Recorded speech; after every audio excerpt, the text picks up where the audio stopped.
Hey everybody, it's Tom here with Hidden Beats, and today we have Josh Bogert. Is that how you pronounce your last name? Yeah, Bogert rhymes with yogurt. There we go. How are you today? I'm good. How are you? Pretty good. Nice. So for new listeners slash viewers, you want to give a little intro about yourself and your music? Yeah, so I'm an electronic pop artist from Vancouver, BC, in Canada, and yeah, I love making music. I've been making music since I was a little kid, and it's really a passion of mine. And so yeah, that's me. Nice. How did you get into music? Like what, family musicians or? My parents put my brother and I in classical violin lessons when I was 4 years old. Okay. Um, and it was just part of it was part of my life from a very young age. Like I would practice every day. It was just something that we did, that I grew up with. And also like we just always had music playing. So when we were in the car or whatever it was, just in the house, like there was a lot of music in my life. And so I kind of just learned to, I guess, relate to the world through music, growing up. And then, as I got older, I experimented with playing more instruments and singing, and it just evolved over my lifetime. Yeah, I think I read you have like 5 or 6 different instruments you know how to play or something like that. Yeah, it's something like that. I mean, I don't play them as much as I used to, just because a lot of the production that I do is more electronic now. So it's a lot of work on my computer. But yeah, I still can play. Like I play guitar and I play a bit of saxophone. I played a lot in high school, and drums and keys and all that stuff. Nice. Do Yeah. you have specific inspirations like when you were coming up in music that you really were like, oh man, I want to be like so and so? It's evolved over the years. When I decided I wanted to be an artist, I grew up on country music, and I was going to be a country artist. That was what I wanted to do. And then it's slowly. So my first kind of inspiration was Brad Paisley. That's Okay. that's where my first guitar was a Telecaster, and it was just like that was what I wanted. And then I became a big fan of Ed Sheeran. So that moved me a bit more into the pop world. And then when Bieber dropped his album in 2015, Purpose, that's what got me into electronic pop, because that album was produced by Skrillex as well. So it got me into, listening to electronic pop, listening to EDM as well, training to produce EDM, especially like even harder genres of EDM. Um, and that really, helps me when producing pop music as well, because those workflows are so complicated. And so, yeah, basically drawing from like classical training, jazz training, hard dance training, and then writing pop songs and basically bringing that all together. I mean, yeah, it makes like a nice final product almost. Yeah. So do you have a specific process when you're making music? Do you try to come up with an idea and then go from there, or does something jump into your mind and just figure it out?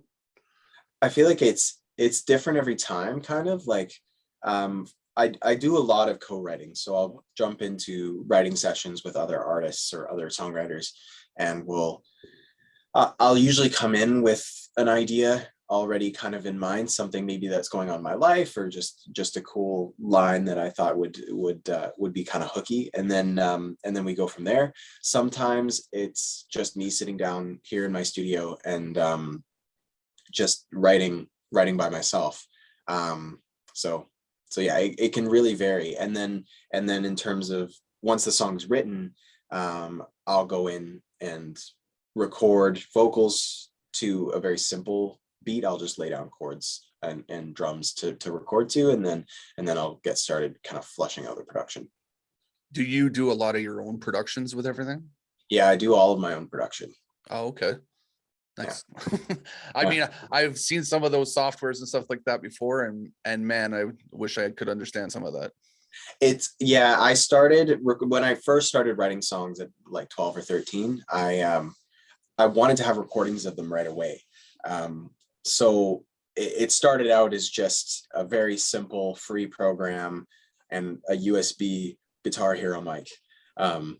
And it sounded terrible, but that's kind of where I started recording, and then I was really interested in it, so I kept working on it and working on it, and so yeah, we end up where we are now. Now I'm producing all my own songs, and mixing and mastering, and yeah.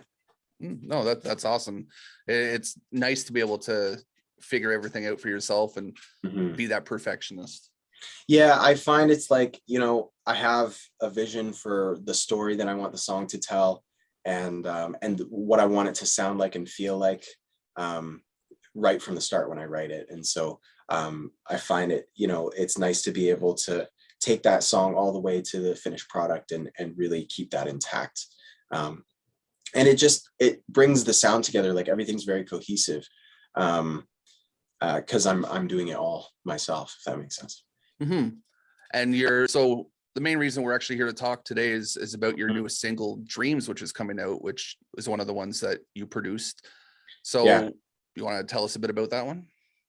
Yeah. So this song I wrote, I've had it for, I want to say over 2 years probably. Because I wrote it at the beginning of the pandemic. And this was a time where I was used to co-writing. And then everything kind of just stopped. And I felt like very by myself. And so I sat down and I wrote the song on my own and basically took it from start to finish, in isolation, because it was right at the beginning when nobody was going out anywhere, and I hadn't figured out the whole Zoom writing thing yet. So yeah, so it's a unique, I think, process for me for this song. But basically, I think it reflects, the meaning of the song, which is I was trying to get at, like, finding the happy and joyful moments in a kind of more sad or disappointing overall story or situation. So finding that joy in the moments that are finding those moments of joy in, maybe a less than ideal situation. And I got to listen to the release, or the pre-release, I guess what it is, and Mhm. it sounds fun. It's a nice kind of upbeat, a little bit, airy track, which makes things a lot nicer. Yeah, I always kind of heard it as like a summer release, put it out. I wanted to make people feel good, make people feel happy, especially in those moments where maybe, like, things aren't going as planned or anything like that. So yeah, that's really the purpose of the song, is to be fun, to be uplifting, to go, hey, things might not all be great, but, like, there's going to be good moments in there. So what was is there a specific reason the delay with releasing it, since you kind of had it on deck for a couple years? Um, I mean, I always wanted to be a summer release, and the timing just never, like, lined up. It's also like I I was kind of saving it because I really wanted to release the song with a good team, and when I wrote it, I was very much by myself, and so now I have a fantastic team working on this release, with me, and I think it's just the right time for sure. Okay. Yeah, no, that makes sense. You want to make sure it hits all the right notes where it needs to be. So Yeah, and it's one of my favorites that I think I've ever done, and it has been since I wrote it. I mean, I have other songs now that I also feel as strongly about, but it was definitely, like, one of the ones when I wrote it that I was like, oh, I love this. So yeah, I think it was a multitude of things, but definitely I'm happy that I'm releasing it now with a great team, and I think the time's really good. It's right at the beginning of summer, and yeah. with everything happening during COVID, how did you adjust to, like, social media and COVID and trying to figure out your music? It was definitely, it was a big change, because there's multiple things. One, live shows were gone, and then two, even writing sessions and, like, getting together. Like, I would travel to before COVID, I was traveling back and forth to Toronto, like, once every couple months, and writing songs and all that stuff. So it was definitely a shift, but I think I just kind of doubled down on, like, um on producing the songs that I had, and then once I figured out the Zoom thing, it was like, okay, I can write with people again. It was weird at first, Hmm. but yeah. And then there were things like live stream concerts and those kind of things. I never quite got used to that. I'm so happy that live shows are back now, because it's just less awkward. Yeah. like, like live stream concerts were the most awkward thing. I would remember, like, I would sing a song and then I'd finish and it's silent. people don't realize like the applause is a huge part when you finish a song. If you don't have that, it's like, it's weird. And then you got to wait 15 seconds for the comments to start coming in to see if you even did a good job. But yeah, no, it was a huge shift, but I think I got some really good songs out of it. I was able to really focus on like putting together a great catalog of songs that I'm very excited to release. Nice. And do you think that changed a lot of people's way they worked coming out of COVID now with the way live shows and stuff are going to start happening? I think absolutely. I mean, I think the biggest thing for me is like I'm not traveling as much to write songs because we now have Zoom as like something that we're used to for that. So there's definitely a shift there. In terms of live shows, I think, I think the technology is getting better, and I think, people have realized, oh, there's a space for a digital way to do that. But I do think that, the actual live concerts just provide something totally different that, a live stream can't offer. So I think people are incorporating live streams into their into what they're doing, but I don't think that they would necessarily replace the actual live show. My alarm just went off, sorry. Yeah. Okay.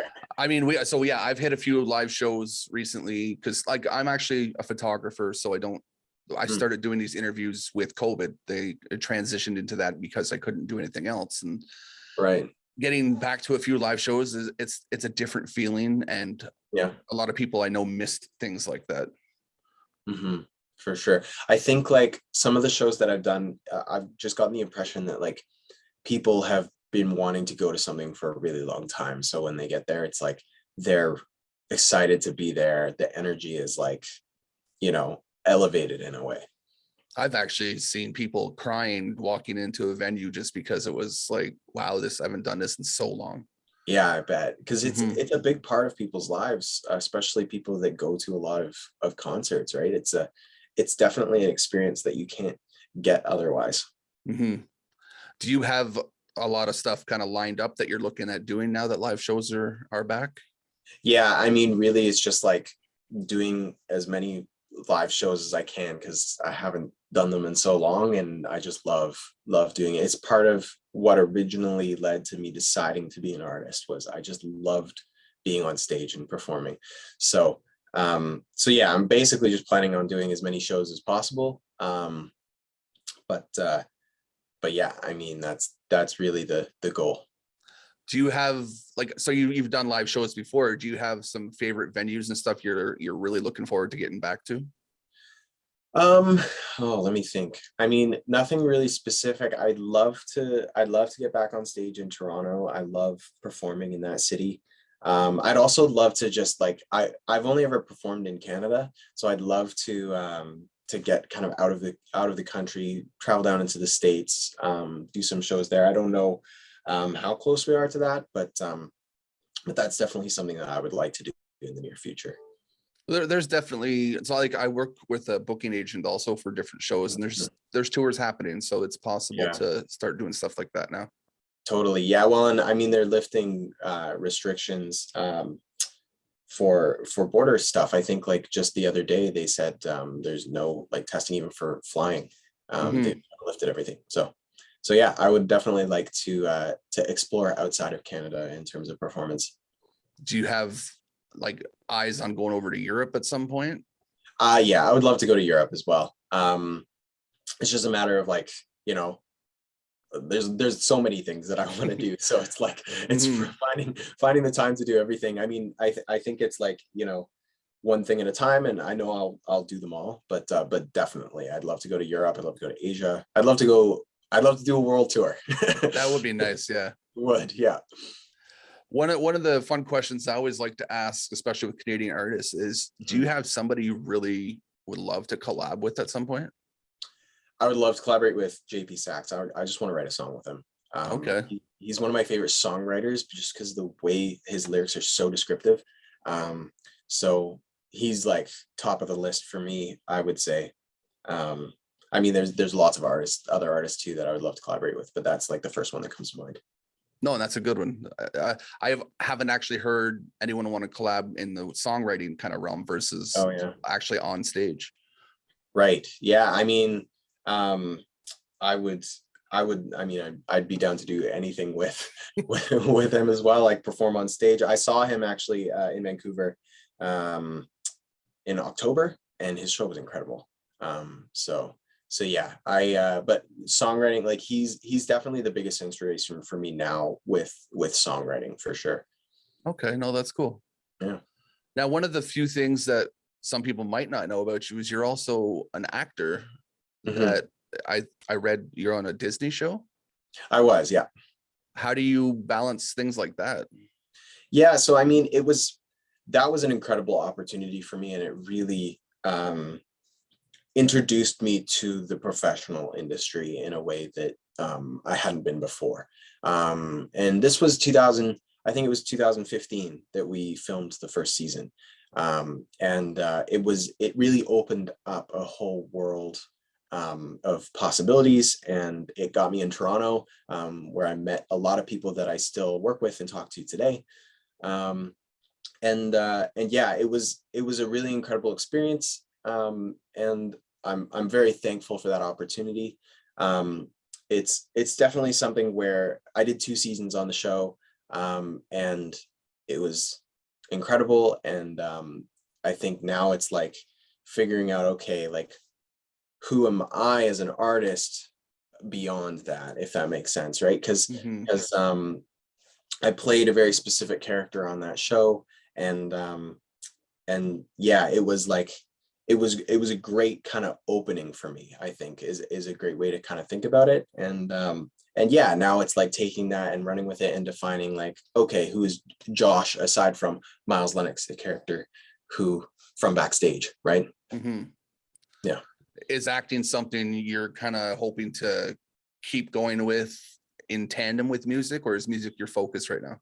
Like I'm very open to acting opportunities and things like that. Music is definitely my number one passion. Like that's what I've wanted to do since I was a kid, and that's, you know, my, I would say, main focus. But I think like acting and music and film and TV, they go hand in hand a lot of the times, and they can definitely help each other.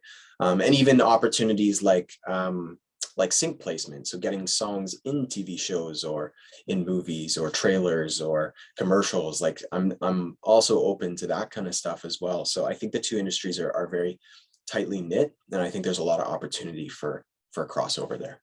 Mhm. And you always see like you have to be someone who can act and sing and dance to really succeed. So you're starting really well off with the stuff like that. Yeah, I think that one of the big things with artists today is being multifaceted. So for myself, that's obviously singing, playing instruments, production, songwriting. And like in terms of production and songwriting, it's not just for me. Like I recently just finished producing an album for a great artist named Andrew Allen out of Vernon, BC. Um, um, and we wrote a bunch of the songs together. So it's not only being involved in my project, but being involved in other artist projects, and then, you know, expanding into, you know, neighboring industries like the film and TV industry as well. Mhm. No, that's awesome.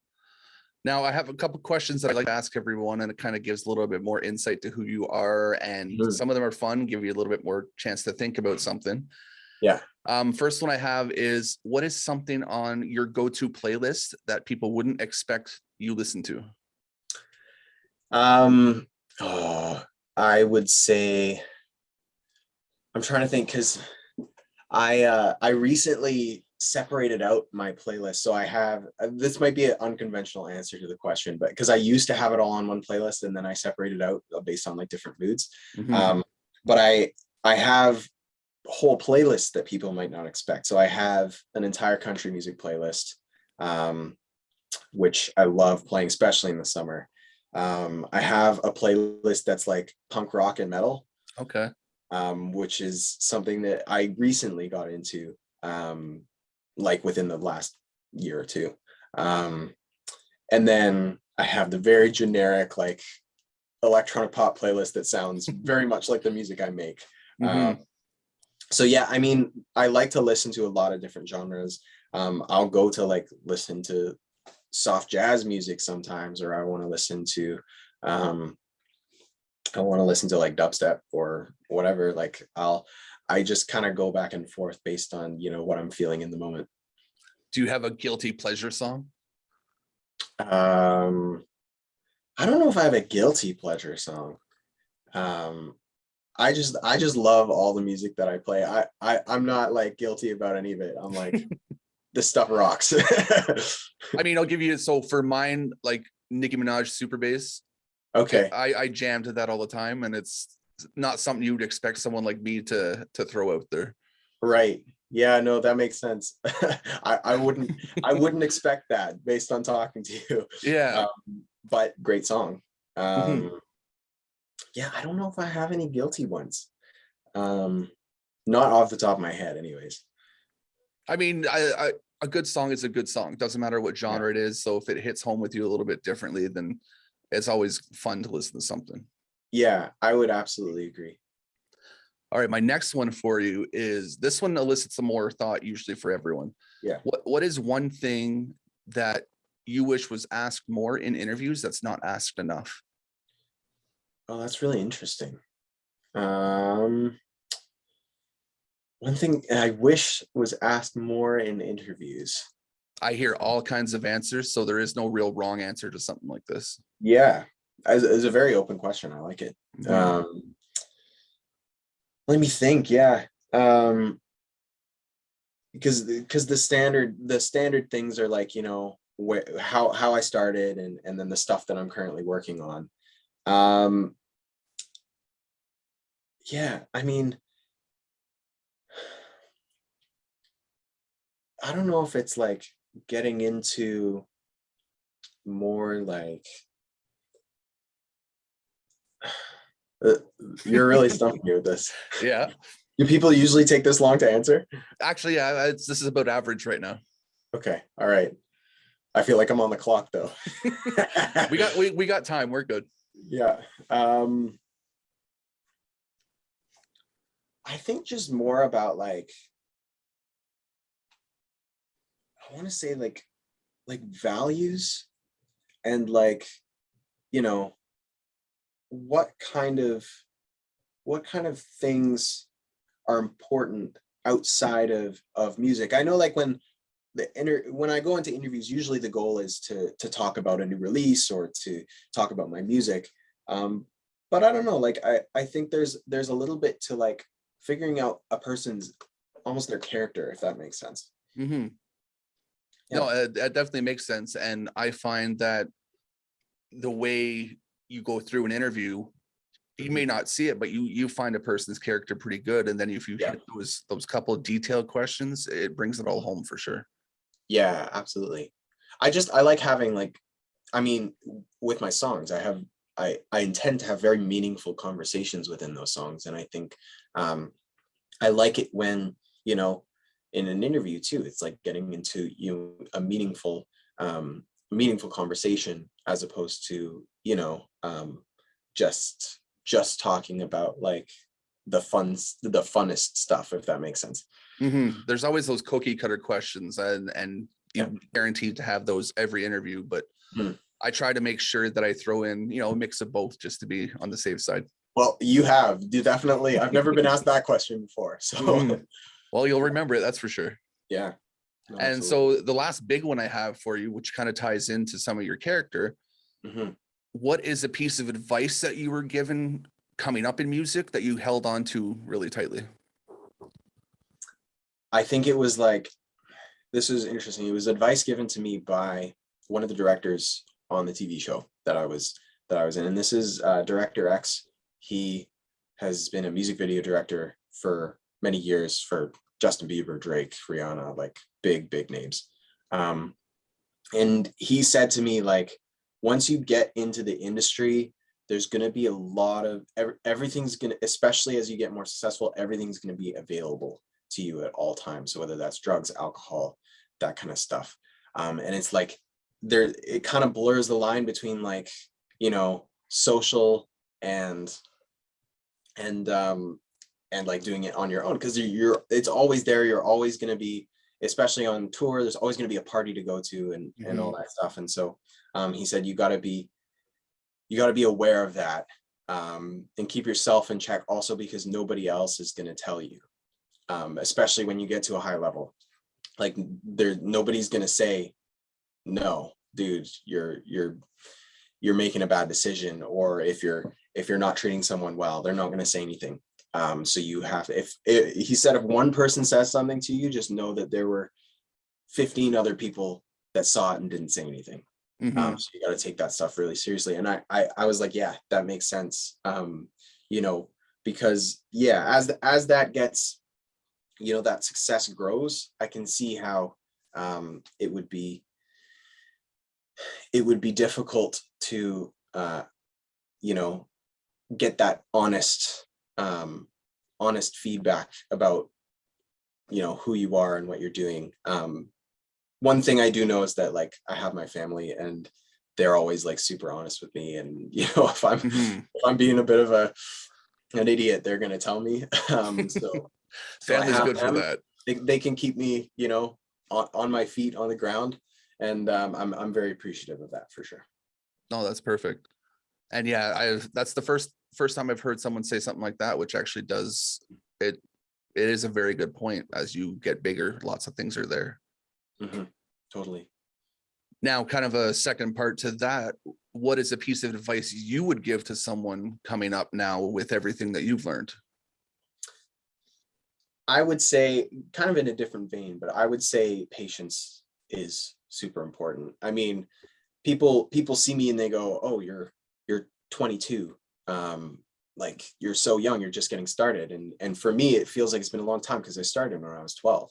So I've been in it for 10 years, which isn't an eternity, but it's been a journey for sure. And it takes a long time to get places. And there have been times where I've second guessed. It's like, oh, is what I'm doing really getting me there? And the truth is, I believe it is. It's just slower than we'd sometimes like it to go, if that makes sense.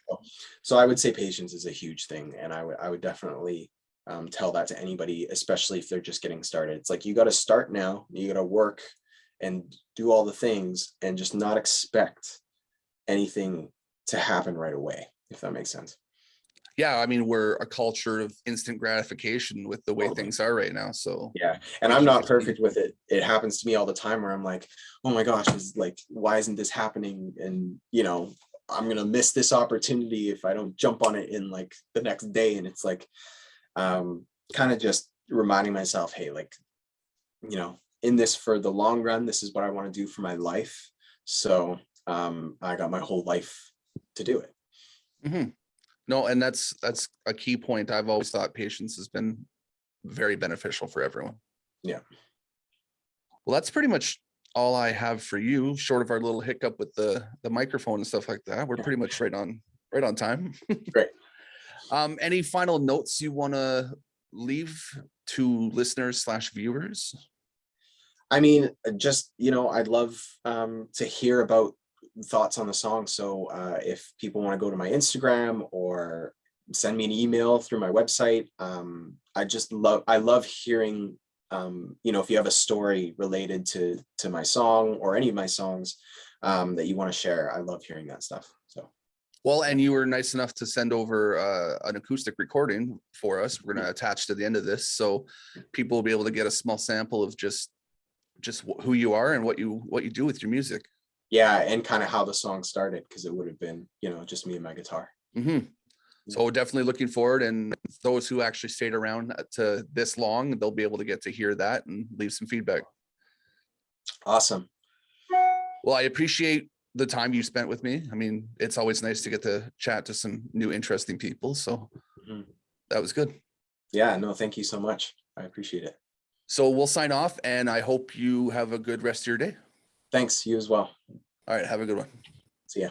Bye.